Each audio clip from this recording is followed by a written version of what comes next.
Good morning to all of you. In last period, we have to discuss about the general principle of management by Henry Fayol. જેમાં 7 પ્રિન્સિપલની આપણે discussion કરી ગયા હતા. First principal હતો division of work, કાર્યની વહેંચણીનો સિદ્ધાંત, જેના દ્વારા સ્પેશિયલાઇઝેશનનો એડવાન્ટેજીસ તમને મળી શકે, દરેક વ્યક્તિની આવડતનો ઉપયોગ કરી શકાય. સેકન્ડ પ્રિન્સિપલ છે ઓથોરિટી એન્ડ રિસ્પોન્સિબિલિટી, જેમાં authority means right to give order, કામ કરવાનો હુકમ આપવો, and right to take decision, કોઈ પણ નિર્ણય લેવા માટેનો હક મળવો, એને ઓથોરિટી કહેવાય. Responsibility means obligation to complete the assigning task, જે સોંપવામાં આવ્યું એ વર્ક તમારે અમલમાં મૂકવું, એને રિસ્પોન્સિબિલિટી કહેવાય. અને આ રિસ્પોન્સિબિલિટી અને ઓથોરિટી વચ્ચે હંમેશા બેલેન્સ મેન્ટેન થવું જોઈએ. બરોબર છે? જો વધારે ઓથોરિટી હોય તો એનો મિસયુઝ થાય, ઓછી ઓથોરિટી હોય તો failure two perform the job, તમારું કામ કરવામાં તમે નિષ્ફળ જાઓ. થર્ડ પ્રિન્સિપલ હતો ડિસિપ્લિન, શિસ્તનો સિદ્ધાંત. અને એ શિસ્તમાં કઈ કઈ બાબતો આવે? Obedience, application, energy, behaviour and outward mark of respect. આટલા ફંક્શન, આટલા કામ, આટલી બાબતો ડિસિપ્લિનની અંદર થાય, કવર થાય. અને ડિસિપ્લિન બે ટાઈપની હોય, સેલ્ફ ઇમ્પોઝ કે જે તમારે વ્યક્તિ તરીકે જાતે અમલમાં મૂકવાની, અને કમાન્ડ ડિસિપ્લિન જે બધા માટે ઓર્ગેનાઇઝેશનની અંદર બધા માટે સેમ રૂલ્સ રેગ્યુલેશન્સ હોય, તો એને કમાન્ડ ડિસિપ્લિન તરીકે ઓળખવામાં આવે, જેનો ઉપરી અધિકારી દ્વારા અમલ કરાવવામાં આવે. બરોબર છે? નેક્સ્ટ છે યુનિટી ઓફ કમાન્ડ, હુકમની એક વાક્યતાનો સિદ્ધાંત, કે જેમાં કોઈ એક કર્મચારીને એક જ વ્યક્તિ દ્વારા સૂચના અને આદેશો મળવા જોઈએ, જેના કારણે તમારી જે મિસઅન્ડરસ્ટેન્ડિંગ હોય, કન્ફ્યુઝન હોય, કોન્ફ્લિક્ટ હોય, એ બધું ઓવરકમ થઈ શકે. અને કોને તમારે આન્સરિંગ કરવાનું છે, તમારે કોને જવાબ આપવાનો છે, એ તમને ક્લિયર થાય, જેને યુનિટી ઓફ કમાન્ડ કહેવાય. નેક્સ્ટ છે યુનિટી ઓફ ડિરેક્શન, દોરવણીની એક વાક્યતાનો સિદ્ધાંત, કે જેની અંદર કાર્ય અંગેની જે સૂચના છે, માહિતી છે, એ ફક્ત કોઈ એક જ વ્યક્તિ દ્વારા અપાવી જોઈએ, જેથી કરીને દરેક એમ્પ્લોયી, પર્ટિક્યુલર ગ્રુપ એની ઇન્સ્ટ્રક્શનને પ્રોપરલી અન્ડરસ્ટેન્ડ કરીને તમારા ઓબ્જેક્ટિવને ફૂલફિલ કરી શકે, અને કોઓપરેશન પણ વધારે સારું મળી શકે. સેન્ટ્રલાઇઝેશન, તો બે ખ્યાલ છે એમાં, સેન્ટ્રલાઇઝ અને ડિસેન્ટ્રલાઇઝ. તો કે સેન્ટ્રલાઇઝ અને decentralise on the basis of the size of organisation અને કન્ડિશન ઓફ ઓર્ગેનાઇઝેશન. તમારા ઓર્ગેનાઇઝેશનની કન્ડિશન કેવી છે અને સાઇઝ કેવી છે, એના આધારે તમે કયા લેવલે સેન્ટ્રલાઇઝેશન અને કયા લેવલે ડિસેન્ટ્રલાઇઝેશન હોવું જોઈએ એ તમે નક્કી કરી શકો. ધેન આફ્ટર સ્કેલર ચેઇન, એટલે રૈખિક સાંકળનો સિદ્ધાંત, જે જનરલી કોમ્યુનિકેશન સિસ્ટમની અંદર ઉપયોગમાં લેવાય છે, કે ઇન્ફોર્મેશનનો ફ્લો, માહિતીનો પ્રવાહ ક્યાંથી કેવી રીતે જશે એ દર્શાવતી જે સાંકળ એક પછી એક જ હોવી જોઈએ, એમાં પણ એને સ્કેલર ચેઇન પ્રિન્સિપલ કહેવામાં આવે છે. બરોબર છે? તો અહીંયા સુધી આપણે ડિસ્કશન કરી ગયા હતા. Now the next principle is subordination of individual interest to general interest. વ્યક્તિગત હિતને મહત્વ ન આપતા સામૂહિક હિતને મહત્વ આપવાનો સિદ્ધાંત. એટલે કે આજે બિઝનેસ ઓર્ગેનાઇઝેશનની અંદર જ્યારે તમે મેનેજમેન્ટ કરતા હોય, તો કે એમાં કોઈ એક વ્યક્તિ, એક એમ્પ્લોયીનું હિત નહીં, પણ એની અંદર કામ કરતા દરેકે દરેક વ્યક્તિને કોકને કોક લાભ મળે, એનો ઇન્ટરેસ્ટ જળવાય, એ રીતના સિદ્ધાંતો તમારે ડેવલપ થવા જોઈએ. એટલે કોઈ એક વ્યક્તિને ધ્યાનમાં રાખીને સિદ્ધાંતોને અમલમાં નહીં મૂકવાના, પણ એકમની અંદર કામ કરતા જેટલા પણ પર્સનલ છે, જેટલા પણ એમ્પ્લોયી છે, એ દરેકને ધ્યાનમાં રાખીને તમારા રૂલ્સ અને રેગ્યુલેશનને તમારા પ્રિન્સિપલ ફોલો થવા જોઈએ. In the eyes of organization, all are same without considering the caste, religious, social, economic status. આ બધી જ વસ્તુને ધ્યાનમાં રાખ્યા વિના દરેક વ્યક્તિ એક સામાન્ય એમ્પ્લોયી છે, અને એક સામાન્ય એમ્પ્લોયી તરીકે બધાનું હિત જળવાય એવી રીતે તમારે સિદ્ધાંતો, એવી રીતે નિયમોને અમલમાં મૂકેલા હોવા જોઈએ. એઝ અ મેનેજર તમારે કોઈ એક વ્યક્તિનો ઇન્ટરેસ્ટ નહીં, દરેક એમ્પ્લોયીનો ઇન્ટરેસ્ટ જળવાય એવા ડિસિઝન તમારે ઓર્ગેનાઇઝેશનની અંદર એપ્લાય કરવા જોઈએ, જેને કહેવાશે subordination of individual interest to general interest. બરાબર છે? Common interest is about individual interest. સામાન્ય હિતને ધ્યાનમાં રાખો, વ્યક્તિગત હિતને ધ્યાનમાં રાખવાની જરૂર નથી. when there is a conflict between the two, એટલે કે આ જે બિઝનેસ ઓર્ગેનાઇઝેશન ની અંદર જ્યારે કોઈ બે વ્યક્તિ વચ્ચે મતભેદ ઉભા થાય, કોન્ફ્લિક્ટ ઉભા થાય, પ્રશ્નો ઉભા થાય, ઝઘડા ઉભા થાય, general interest would always be supreme against individual interest. તો ત્યાં તમારે એ બે વ્યક્તિ વચ્ચે પણ આ હેડ છે એટલે હેડને ધ્યાનમાં રાખીને એનું ડિસિઝન હોવું જોઈએ, અને બીજો એક સામાન્ય એમ્પ્લોયી છે તો એ સામાન્ય એમ્પ્લોયીને ધ્યાનમાં રાખીને ઇન્ટરેસ્ટ ડિસિઝન લેવાવું જોઈએ, એની ફેવર થવી જોઈએ એવું નહીં. બંને એક સામાન્ય ઓર્ગેનાઇઝેશનના એમ્પ્લોયી છે અને બંનેનું હિત જળવાય, કોણ એમાંથી હાયર પોસ્ટ પર છે તો એને ધ્યાનમાં રાખીને ડિસિઝન લેવાય એવું ના હોવું જોઈએ. એક સામાન્ય વ્યક્તિ છે અને સામાન્ય વ્યક્તિના સંજોગોમાં એક સામાન્ય હિત જળવાય, બંનેનું હિત જળવાય એવા ડિસિઝન મેનેજમેન્ટ દ્વારા લેવા જોઈએ. બરોબર છે. તો સુપ્રીમ અગેન્સ્ટ ઇન્ડિવિજ્યુઅલ ઇન્ટરેસ્ટ, બરોબર છે, વ્યક્તિગત હિતને ધ્યાનમાં ન રાખતા કોમન ઇન્ટરેસ્ટને ધ્યાનમાં રાખીને નિર્ણય લેવા જોઈએ.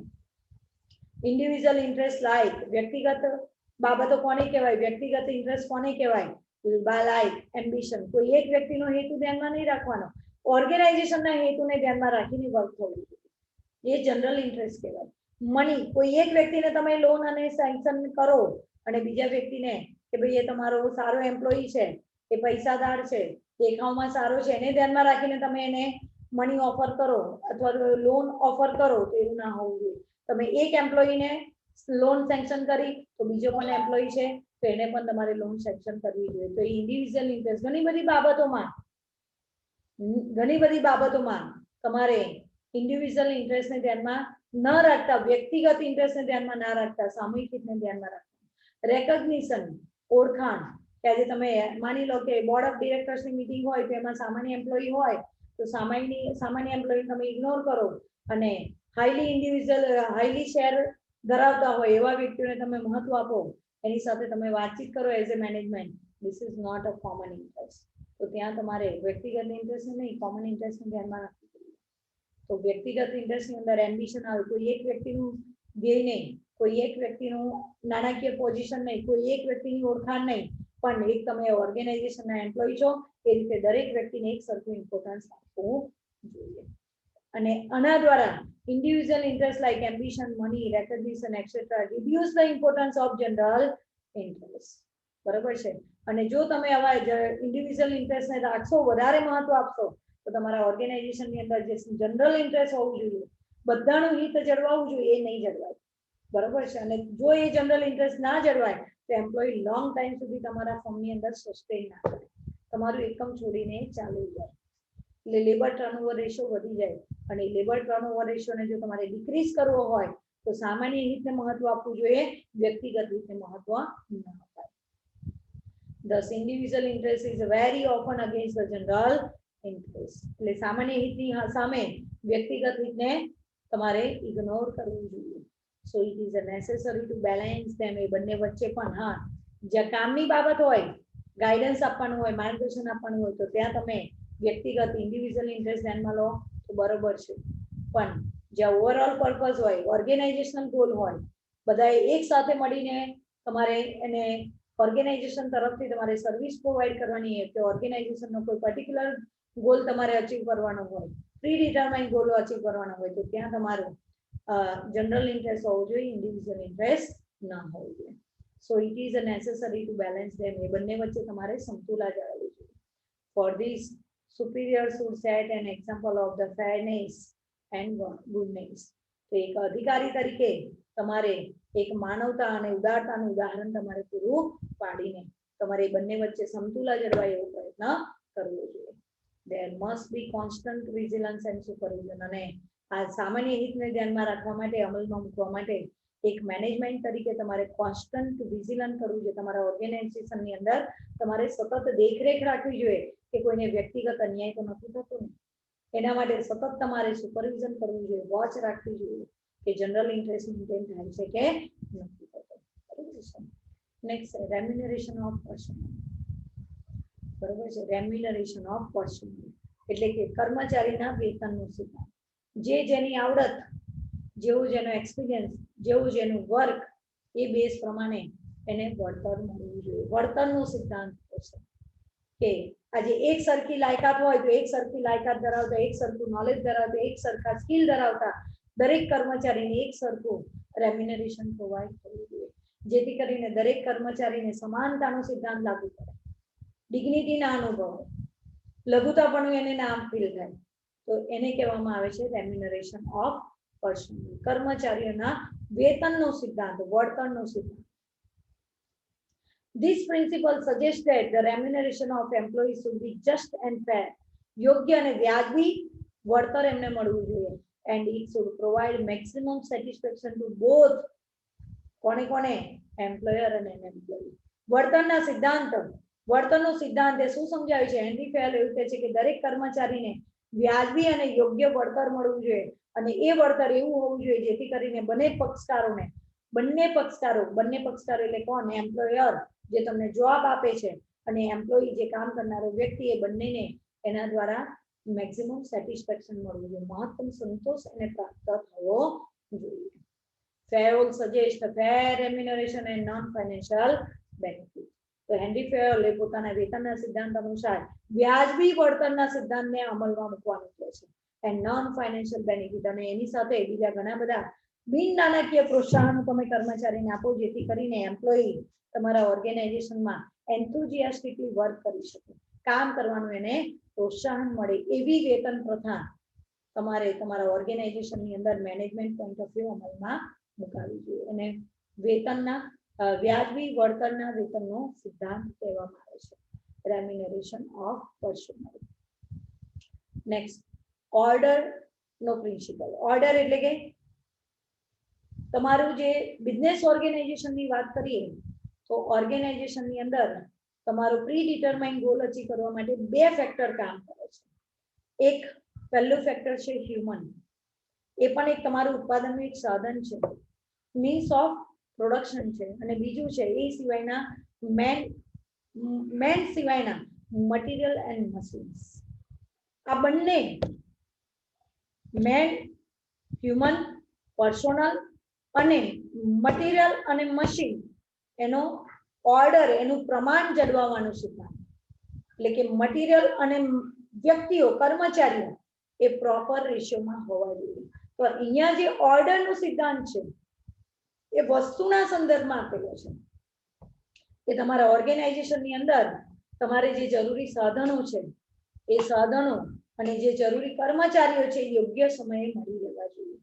જરૂરિયાતના પ્રમાણમાં જો આ બંને સાધનોના ઓછા પ્રમાણમાં હશે તો પણ તમારો પ્રી ડિટરમાઇન્ડ જે ઓબ્જેક્ટિવ છે, ગોલ છે, બરાબર છે, એ ગોલ ફૂલફિલ નહીં થાય, અને જે કંઈ તમારા રિસોર્સિસ છે એ રિસોર્સિસ દ્વારા જે તમારે મેક્સિમમ તમને રિવોર્ડ મળવું જોઈએ, મેક્સિમમ અચીવમેન્ટ મળવું જોઈએ, તમે અચીવ ના કરી શકો.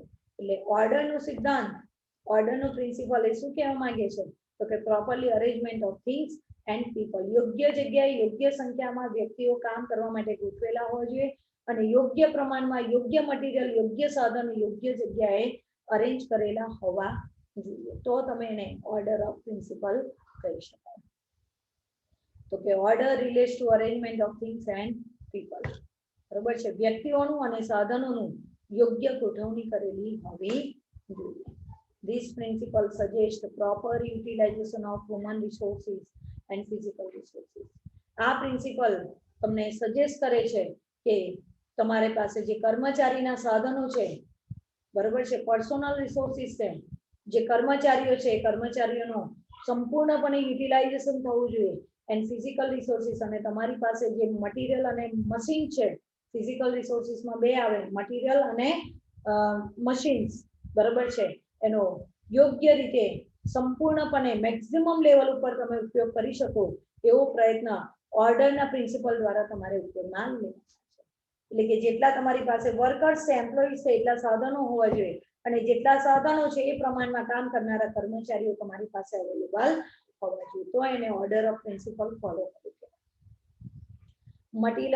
Material order four things, material order four things means એનો મતલબ શું કે there should be a place for everything and everything should be in its place. દરેક વસ્તુ, દરેક સાધન, દરેક મટીરિયલ એની જગ્યાએ હોવું જોઈએ. જ્યારે કર્મચારીને જરૂર પડે ત્યારે એ વસ્તુ યોગ્ય પ્રમાણમાં એ જગ્યાએથી એને પ્રાપ્ત થવા જોઈએ, તો એને કહેવાય મટીરિયલ ઓર્ડર ફોર થિંગ્સ. અને બીજું છે social order four people, means એનો મતલબ શું થાય તો કે there should be a right man in right place. યોગ્ય જગ્યાએ યોગ્ય કર્મચારીની નિમણૂક કરેલી હોવી જોઈએ. જે જગ્યાએ જે કામ કરવા માટે જે કર્મચારીની લાયકાત આવડત વાળો કર્મચારી હોવો જોઈએ એ તમે અપોઇન્ટ કરેલો હોવો જોઈએ, અથવા તો કર્મચારીને એની લાયકાત પ્રમાણે એના કાર્યની સોંપણી કરેલી હોવી જોઈએ, તો એને સોશિયલ ઓર્ડર ફોર પીપલ કહેવાય. બરોબર છે. તો આ બે મિનિંગ ધ્યાનમાં રાખજો, એ તમને MCQ માં પૂછી શકાય. અથવા તો ઓર્ડર ઓફ પ્રિન્સિપલ એ શાના રિલેટેડ છે? આ order of principle focus on arrangement of things and people, એ પણ તમને MCQ તરીકે પૂછાય.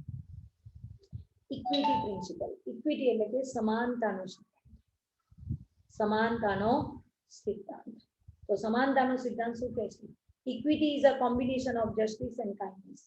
આ જે સિદ્ધાંત છે એ ન્યાય અને ઉદારતા બાબતે એઝ એ મેનેજમેન્ટ તમારે તમારા કર્મચારીઓને કેવી રીતે ન્યાય આપવો, કેવી રીતે એની પ્રત્યે ઉદાર ભાવ રાખવો, એના માટેનો આ સિદ્ધાંત છે. This means management should give fair and equal treatment to every employee. આજે તમે જોવો છો કે ઘણી બધી કંપનીઓ ફ્રિન્જ ફેસિલિટી આપે છે, બસની ટ્રાન્સપોર્ટેશનની ફેસિલિટી આપે છે, કેન્ટીન ફેસિલિટી આપે છે.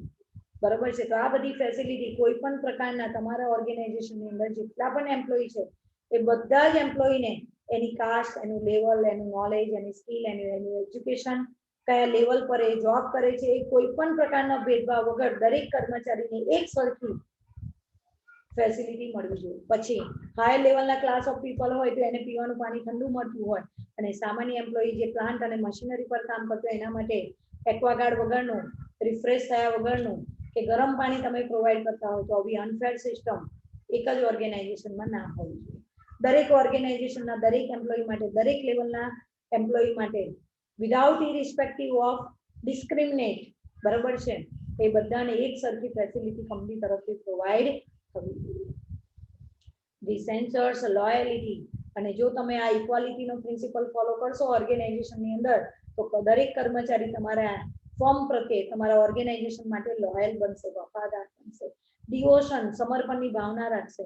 And cooperation from the subordinate, તમારા તાબેદારો, તમારા કર્મચારીઓ પાસેથી ઇક્વાલિટી પ્રિન્સિપલના આધારે કયા કયા બેનિફિટ મળે? વફાદારી મળે, ડિવોશન, સમર્પણ જોવા મળે, અને કોઓપરેશન, જ્યારે જરૂર પડે ત્યારે ઓર્ગેનાઇઝેશનની અંદર એમ્પ્લોયી તમને સપોર્ટ કરે. તમે જ્યારે એનો હેલ્પ માંગો ત્યારે એમ્પ્લોયી ઓલવેઝ તમને કોઓપરેટ થઈને કામ કરવાનો પ્રયત્ન કરે. એના માટે ઇક્વાલિટીનો પ્રિન્સિપલ તમારે ફોલો કરવો પડે. પણ જો એક મેનેજમેન્ટ તરીકે તમે ડિસ્ક્રિમિનેટ રાખશો, અલગ અલગ લેવલના એમ્પ્લોયીને અલગ અલગ પ્રકારની ફેસિલિટી પ્રોવાઈડ કરશો, તો એમ્પ્લોયી તરફથી કોઓપરેશન તમને ઓછું મળે, એમ્પ્લોયી તરફથી ડિવોશન તમને ઓછું મળે, સમર્પણની ભાવના ઓછી જોવા મળે. એપ્લિકેશન ઓફ ઇક્વિટી, સમાનતાની જે સિદ્ધાંત છે, રિક્વાયર્સ ગુડ સેન્સ. જો તમે તમારા ઓર્ગેનાઇઝેશનની અંદર સમાનતાનો સિદ્ધાંત રાખશો તો એના દ્વારા કર્મચારીઓમાં તમે ગુડ સેન્સ ડેવલપ કરી શકશો, સારો અનુભવ પ્રોવાઈડ કરી શકશો, એન્ડ ગુડ નેચર, સારું ઉદાહરણ તમે તમારા એમ્પ્લોયીને પ્રોવાઈડ કરી શકશો. સોસાયટીની અંદર સારું ઇલિસ્ટ્રેશન તમે પ્રોવાઈડ કરી શકશો કે સમાજની અંદર પણ એમ્પ્લોયીએ પણ કેવી રીતે બિહેવ કરવો એનું ઉદાહરણ તમે એને પ્રોવાઈડ કરી શકશો. બરોબર છે. જેને ઇક્વિટીનો સિદ્ધાંત કહેવાય, સમાનતાનો સિદ્ધાંત કહેવાય. નેક્સ્ટ છે stability of nature of personnel, stability of tenure of personnel. કર્મચારીને સ્થિરતાનો સિદ્ધાંત, એટલે કે આજે કર્મચારી ઘણા વર્ષોથી તમારા જોબની અંદર, તમારા ઓર્ગેનાઇઝેશનની અંદર કામ કરતો હોય એની જોબ સિક્યુરિટી તમારે પ્રોવાઈડ કરવી જોઈએ. કહેતા એને પરમેનન્ટ જોબ છે એવી માહિતી તમારે પ્રોવાઈડ કરીને કર્મચારીની જોબ સિક્યોર છે, એ કાર્ય અંગે સલામત છે, એને ક્યાંય હવે ભવિષ્યમાં જોબ નથી કરવાની, જોબ શોધવાની નથી, એને જોબ શોધવા માટેનો પ્રયત્ન નથી કરવાનો, એ રીતે તમારે તમારા કર્મચારીઓને સિક્યોર કરવા જોઈએ. બરોબર છે. એને નોકરીની સમાનતાનો સિદ્ધાંત કહેવાય. શું કહેવાય ગુજરાતીમાં? નોકરીની સમાનતાનો સિદ્ધાંત, નોકરીની સ્થિરતાનો સિદ્ધાંત. અને એના કારણે જેટલા પણ એમ્પ્લોયી તમારા ઓર્ગેનાઇઝેશનની અંદર કામ કરતા હશે તો એ એમ્પ્લોયી મેન્ટલી ફ્રી થઈ જશે, સાયકોલોજીકલી એ ટેન્શન ફ્રી થઈને પોતાનું કન્ટિન્યુઅસલી ફોકસ પોતાના જોબ પ્રત્યે, પોતાના વર્ક ઉપર એ ફોકસ કરી શકે.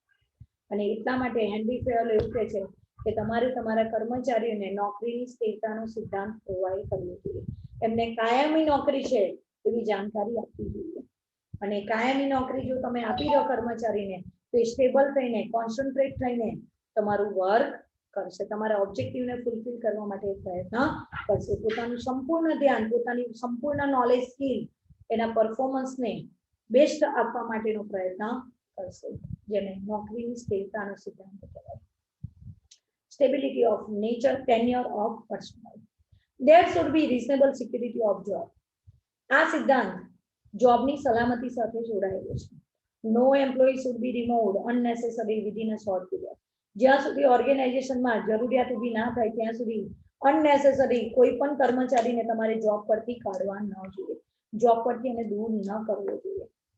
Every employee needs some time to make necessary adjustment with new work or new job or new place or new position. દરેક એમ્પ્લોયીએ, બરોબર છે, અલ્ટિમેટલી એઝ અ મેનેજમેન્ટ પણ તમે પણ એક વ્યક્તિ જ છો, અને એક વ્યક્તિ તરીકે, એક પર્સન તરીકે, એક એમ્પ્લોયી તરીકે હંમેશા માટે એને નવા કામ સાથે, નવા જોબ સાથે, નવી પ્લેસ સાથે, નવા પોઝિશન સાથે સેટ થવામાં વાર લાગતી હોય છે. સો ડોન્ટ મેક એની હરીલી decision to remove the employees. બરોબર છે, જો તમે એમ્પ્લોયીને વારંવાર આ રીતે રિમૂવ કરતા રહેશો તો અલ્ટિમેટલી એ તમારી ફર્મની પ્રેસ્ટીજ ઉપર ક્વેશ્ચન માર્ક ક્રિએટ કરે છે, અને એવું ફોર્મ લોંગ ટાઈમની અંદર સસ્ટેન કરી શકતું નથી. એટલે ઓર્ગેનાઇઝેશનની અંદર તમારા એમ્પ્લોયી લોંગ ટાઈમ સસ્ટેન થઈ શકે એવા હોવા જોઈએ, અને એના માટે નોકરીની સ્થિરતાનો સિદ્ધાંત તમારે એપ્લાય કરવો જોઈએ. તમારા ફોર્મની અંદર એવા એમ્પ્લોયી હોવા જોઈએ જે લાંબા સમય સુધી એક જ જગ્યાએ પોતે વર્ષોથી કામ કરતા હોય. બરોબર છે. Initiative, initiative principal. Initiative principal એટલે કે કર્મચારીને આગળ કરીને કાર્ય કરવા માટેની તક પ્રોવાઈડ કરવાનો સિદ્ધાંત, ઇનિશિયેટિવ. બરોબર છે, કે આગળ પડીને કર્મચારી તમારું કામ કરવા માટે રેડી થાય, આગળ વધે, નવા આઈડિયાઝ, નવા થોટ્સ એ તમારી સમક્ષ રજૂ કરી શકે એવી તમારી ઓર્ગેનાઇઝેશનની અંદર સિસ્ટમ જો હોવી જોઈએ. એને કહેવામાં આવશે, શું કહેવાય ગુજરાતીમાં, એને કાર્યની પહેલનો સિદ્ધાંત. કાર્યની પહેલનો સિદ્ધાંત, ઇનિશિયેટિવ પ્રિન્સિપલ. એટલે કે તમારા ઓર્ગેનાઇઝેશનની અંદર એવી સિસ્ટમ હોવી જોઈએ, મેનેજમેન્ટ એવું હોવું જોઈએ કે દરેક કર્મચારી આગળ પડીને એની જે પોતાની સ્કિલ છે, એબિલિટી છે, એનો ઉપયોગ કરવા માટે એને નવા નવા સ્કોપ પ્રોવાઈડ કરો. જે કર્મચારીને, જે ઇન્ટેલિજન્ટ કર્મચારી છે, તો એને એવું લાગે કે મારી જે આવડત છે એનો હું અહીંયા ઉપયોગ કરી શકું છું. કાર્યની પહેલનો સિદ્ધાંત. નવું કાર્ય કરવા માટે કર્મચારી સૌથી પહેલો આગળ વધીને કામ કરવાની તૈયારી દર્શાવે એવો સિદ્ધાંત તમારા ઓર્ગેનાઇઝેશનની અંદર હોવો જોઈએ, જેના હેઠળ દરેક કર્મચારી પોતાના views, thoughts, opinion easily management સમક્ષ રાખી શકે, મેનેજમેન્ટ સમક્ષ રજૂ કરી શકે, અને નવા નવા આઈડિયાઝ અને થોટ્સનું એપ્લાય કરી શકે. એને કહેવાય કાર્યની પહેલનો સિદ્ધાંત, initiative principal. Initiative means, initiative એટલે શું? તો કે પાવર ઓફ મેનેજર. એક સંચાલક તરીકે, એક મેનેજર તરીકે તમારી પાસે એટલી સત્તા હોવી જોઈએ કે તમે આગળ પડીને કાર્ય કરી શકો. શાના માટે? તો થિંક આઉટ અ પ્લાન. બરોબર છે, તમે તમારા નવા આયોજન વિશે વિચારી શકો, નવા આયોજનો બીજા સમક્ષ રજૂ કરી શકો એવી સત્તા એને મળવી જોઈએ. And to implement the same, અને એ નવા વિચારોને તમે અમલમાં મૂકી શકો એવી સગવડ, એવી ફ્રીનેસ, એવી સ્વતંત્રતા કર્મચારીને એકમ દ્વારા મળવી જોઈએ. નહીં કે એવરી ટાઈમ ટોપ મેનેજમેન્ટ જે પોતાના રૂલ્સ રેગ્યુલેશન છે, પોતાના જે ડિસિઝન છે, પાવર છે, એને જ તમારે ફોલો કરવાનું, એવું ના હોવું જોઈએ. એને કાર્યની પહેલનો સિદ્ધાંત કહેવાય. For this, within the limit of authority and discipline, a manager should encourage or permit their subordinate for taking initiative. આ સિદ્ધાંત મુજબ અહીંયા તમારે કોઈ એવા નીતિ નિયમો ન બનાવવા જોઈએ, એવી કોઈ સત્તા ન હોવી જોઈએ, એવી કોઈ સત્તાની કાર્યની મર્યાદા ન હોવી જોઈએ કે જેમાં સબોર્ડિનેટ, તમારો તાબેદાર, તમારા એમ્પ્લોયી આગળ પડીને કાર્ય કરતા અટકાય. પણ તમારે એને એન્કરેજ કરવાનું છે. આ સિદ્ધાંત, કાર્યની પહેલનો સિદ્ધાંત શું કહે છે કે તમારી હાથ નીચેના દરેક કર્મચારી આગળ પડીને તમારા નવા નવા આઈડિયા અને થોટ્સને અમલમાં મૂકવા માટે પહેલ કરે એવું પ્રોત્સાહન તમારે પૂરું પાડવાનું છે. એને કહેવાય initiative principal. This increase the zeal and energy in the human being. અને આ પ્રિન્સિપલ દ્વારા કર્મચારીની અંદર એની જે ઉત્સુકતા છે, એની જે આવડત છે, એનું જે એન્થુઝિયાઝમ લેવલ છે, એનું જે પ્રોત્સાહન છે, એને તમે હ્યુમન બીઈંગ તરીકે તમે એમાં વધારો કરી આપો. Further it motivates them to work hard. આ ઇનિશિયેટિવ, કાર્યના પહેલના સિદ્ધાંત દ્વારા કર્મચારીના હાર્ડ વર્ક કરવા માટે તમે એને મોટિવેટ કરી શકો છો, પ્રોત્સાહન આપી શકો છો. and it gives a psychological satisfaction to the employees. અને આવા કાર્ય દ્વારા ઘણા કર્મચારીઓને કાર્ય અંગેનો સંતોષ પ્રાપ્ત થતો હોય છે, કારણ કે દરેક વ્યક્તિને એવું હોય છે કે મારી જે આવડત છે એ આવડતનો હું બીજા સમક્ષ ઉપયોગ કરું અને બીજા કરતા હું કંઈક અલગ કરું, એ કાર્ય કરવાથી કર્મચારીને પોતાનું મોટિવેશન મળતું હોય છે. તો આવો સિદ્ધાંત પણ કર્મચારી નવું કાર્ય પોતાની રીતે અમલમાં મૂકી શકે એવા સિદ્ધાંતો તમારા ઓર્ગેનાઇઝેશનમાં હોવા જોઈએ, નહીં કે કર્મચારીને નવું કાર્ય કરતા તમે અટકાવો. બરોબર છે.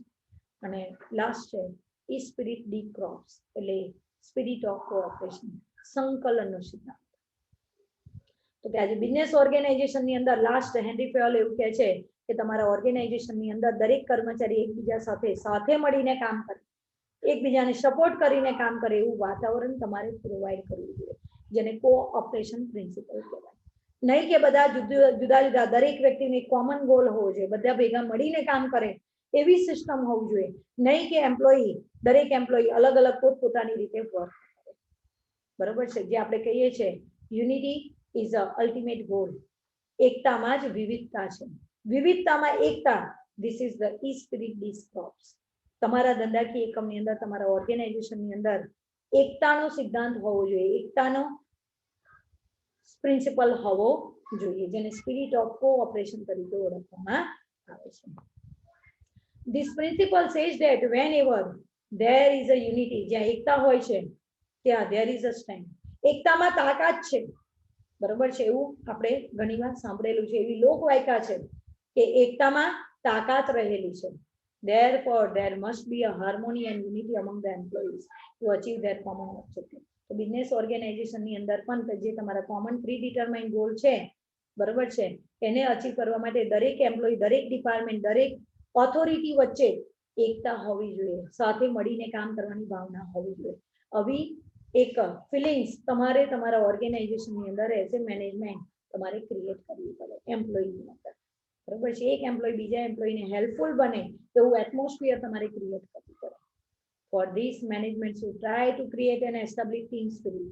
અને આના માટે મેનેજમેન્ટે ટીમ વર્ક, સાથે ભેગા મળીને કામ કરવાની ઈચ્છા, કામ કરવાની શક્તિ કર્મચારીઓમાં ડેવલપ કરવી જોઈએ.